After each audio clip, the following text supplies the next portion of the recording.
What's going on, guys? Gary here with Rast Group, back in another video. Today we're talking about the Glock Gen 3 platform and 3 upgrades totaling under $50 that might be worth you taking a look at. So, let's dive into it. So first off, why are we even talking about this? I have seen an abundance of Glock Gen 3 pistols, any assortment from the Gen 3 line, kind of sporadically widely available all of a sudden. 19, 17s, 22s, 23s, I mean, whatever your flavor is, I would highly suggest that if you're a first-time gun owner, gun buyer, you seek out a 9mm platform. That's kind of the most widely accepted training and defensive caliber combination you're going to find as far as cost and availability, but that's up to you. I'm just going to tell you how I would do it. So there's a ton of these out on the market. Everybody's kind of going to PDPs, MMPs, 320s, double stack 1911s, 2011s, 1911s, a whole array, Gen 5 Glocks even. And I can't say I blame anybody if that's what's working for them. However, you know, it does leave a surplus of these guns out on the market, either used or just unpurchased, whatever. That means if you're a first-time gun buyer and you're just getting into this, you don't have a lot of money, which is a story with a lot of people when they start on this venture, right? They don't really understand the costs associated with getting your kit set up, getting your gun set up, stuff like that, the training that goes in with it. So I felt like this video would be kind of interesting to do from the standpoint of somebody who owns a lot of guns. I've been running Glocks for a long time, kind of exclusively. I do own other models of firearms that I can shoot. However, I just always seem to default back to Glock. I think that there should be easy segues for people who don't make as much money as other people to get into the culture, right? I don't believe in gear shaming. I don't believe in economic barriers for people. We should try to get everybody involved to some extent as much as we can, and if they can afford, well, what we're going to talk about, a $350 to $550 firearm, depending on where they find it and its condition. Don't discourage them from doing that if that's what they feel they can afford, right? Yelling at somebody, stop being poor, or yelling at somebody to, you know, just save up your money. Well, the gun that you're saving for that you can buy in maybe 6 to 7 months doesn't do anything for the shitty situation that happens tomorrow, right? There's a little bit of kind of common sense to that. I understand the buy once, cry once methodology. However, you still have to take somebody's personal finances into account. So bottom line, there's a lot of these out on the market. I've been seeing them pop up all over. Thought this would be a decent video to do. And it kind of segues into the next episode of Performance or Promises, if you catch my drift. So why is the Glock Gen 3 still relevant? First off, availability and affordability. Like I said, a lot of them out on the market now. People are moving to other platforms, selling off their old Glocks. There's quite a few out there. The affordability of it is even kind of more astounding to me. I've been seeing prices as low as $350, with the average being $450. New in box around $550.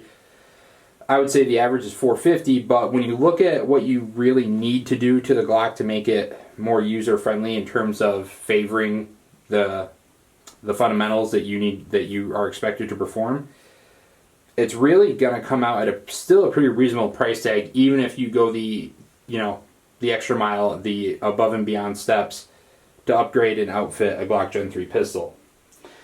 Next one is going to be proven reliability, right? These pistols, they are not the new hotness. However, they were in circulation for a lot of governments, including our own, for a very, very long time. Carried by a lot of end-user professionals for a long time, some of which still are. I think that says something.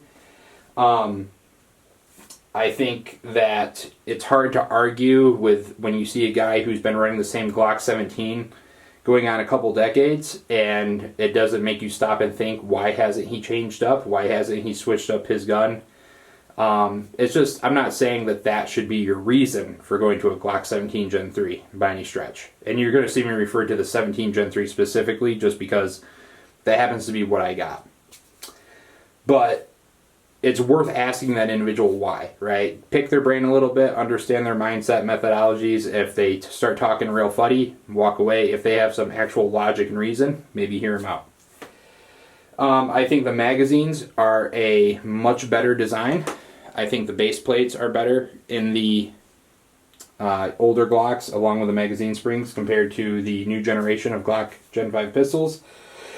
Not that, this is Gen 3 versus Gen 5, but something to keep in mind. Let's see here. I have some notes, guys, so bear with me. And let's see, move this out of the way. I would say value. Well, before we get into value, another thing to note, Glocks as a whole have the fewest moving parts out of any modern striker-fired handgun on the planet. Simple logic dictates that the fewest moving parts has the fewest opportunities for failure. That kind of holds true. Like, I'm not going to sit here and tell you that it is the absolute best, but if you're looking at it from a common sense standpoint, the less cogs you have working in a machine, the less chance you're going to have a cog fail. Hopefully that makes sense.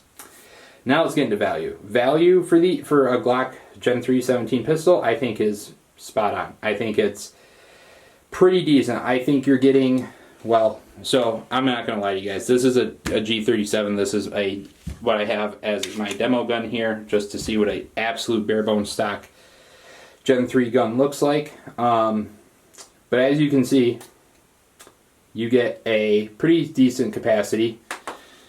17 round magazines. You get a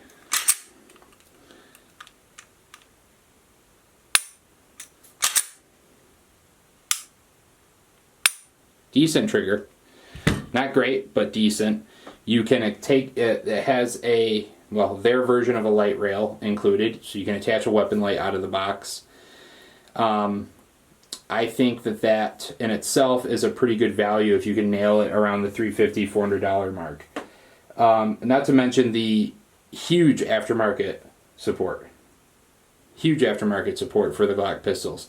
And while we're talking about that, and you'll see, what you can do for under $50 is pretty impressive, but when you take a $350, $400 pistol and invest $350, $400 into it, I would consider that a gun that you can use pretty consistently across all areas of use, whether it be training, home defense, carry, whatever, and you can perform with it is the important part, right?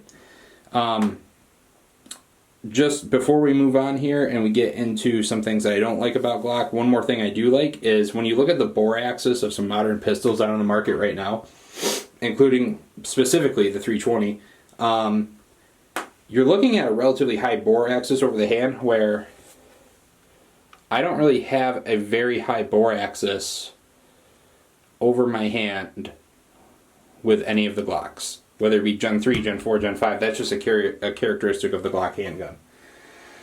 So I thought that was worth mentioning as a pro. Now, I'm a Glock guy. I shoot a Glock G45 as my main jam. I am going to tell you, however, there are some things I really don't like about the Gen 3 platform, first of which being the grip and the grip texture. I don't understand this big, blocky grip shape that Glocks seem to stick with time and time again. It's not ergonomic, it's awkward, and I feel like they could do something a lot better, especially looking at what other people on the market are doing. You have this, again, awkward, grip gap in the back that I don't know why that exists. I understand people usually fill it with magwells, which, ironically, we're going to be talking about here in a second, but I don't know why you would include that out of the gate. I feel like there's better magwell mounting options. I mean, I would say even the 1911 has a better magwell mounting solution, and that gun is considerably older than the Glock brand of pistols. So now, sticking with the grip and keeping in theme with that, my biggest complaint is the lack of texturing. This is smooth. This is, I would say, medium smooth. That texture inside the finger grooves, medium smooth. This, to me, is just straight up slippery. And my biggest complaint with that is when you really torque into a grip and you're really applying your pressures how you need to control the gun, make it predictable, return to zero every single time you fire around, no matter what speed or cadence you're shooting at, that does play a factor. I think that's an issue. I wish Glock would just address that out of the gate. My the whole thing about Glock perfection, quote unquote, I don't know. I think they should use a better slogan because it's evidently not. There's a lot of things they could do better. Maybe when they first started it was that revolutionary, but in today's market, they need to step it up in a big way. But that's a conversation for another time. Coupled that with a lack of front serrations, it wasn't standard for optics cuts on Gen 3s at that time. The light rail is awkward. An actual Picatinny rail would probably be a lot better. Just little things across the board, maybe not so little things, but things across the board that could have been done better, right? So now, let's talk about the $50 upgrades, right? For why you watch the first 10 minutes of this video. Okay, here they are. We're going to go through them one by one. I'll tell you the prices, why I chose it, and why I think it's important. First off, Talon grips, right? These are the granulate texture, as you can see by kind of the sparkle of the sandpaper-esque material here. I think that it royally improves your grip. I think it actually allows you to apply friction where you need to, where for me, I apply friction here and here on the front. And I separate my hand, and that gives me my dominant hand grip. I'm not death gripping the pistol, I'm just splaying my tendons, and I'm allowing this trigger finger to get isolated. And for me, it's very hard to do with this and not start seeing slippage in my front strap because there's nothing there holding my hand in place. So Talon grips, 25 bucks. On average, don't quote me on that, could be 26, could be 20, could be 27, I don't know, but roughly 25 bucks. So I would say that that is like an optical illusion. I always feel like it's peeling up right there. That is the one thing I will say is read the directions, do what they ask you to do, use the alcohol prep pads. If you don't, it won't stick, which I used them on this, so these have been holding up pretty well. But as you can see, and also it's giving me this right here. Right there. And that is going to help anchor my palm when I start applying my crushing pressure with my non-dominant hand. So I think Talon grips are a very worthwhile upgrade. The next thing we got here is the Magpul, is it the GL9, I believe? Magpul GL9 magwell for the Gen 3 pistol. I think that for what it is, it solves a lot of issues. First off, it eliminates that awkward little grip gap where you can get your reloads hung up and stuff. Adds a little bit of a funnel, so if you are slightly off on a reload, it's going to help you there.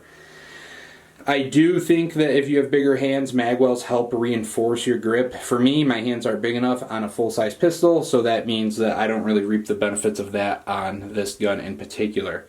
However, I will say that for the sheer, whether it aids in your grip or not, or just aids in your reloads, it is 100% worth the price tag of 20 bucks. I think that is dumb simple to just throw in there, set it, forget it, and go. And the cool part is that when you install it, the Talon grip covers up your screw, so the chances of it backing out on you aren't really very good. I think that gives you an awesome kind of a best of both worlds approach as far as like maintaining the grip. We all know grip is one of the most important fundamentals. Number one most important fundamental in my mind. These both assist in the grip depending on hand size. One definitely does, one maybe, but this 100% helps you with your reloads. Does that make sense?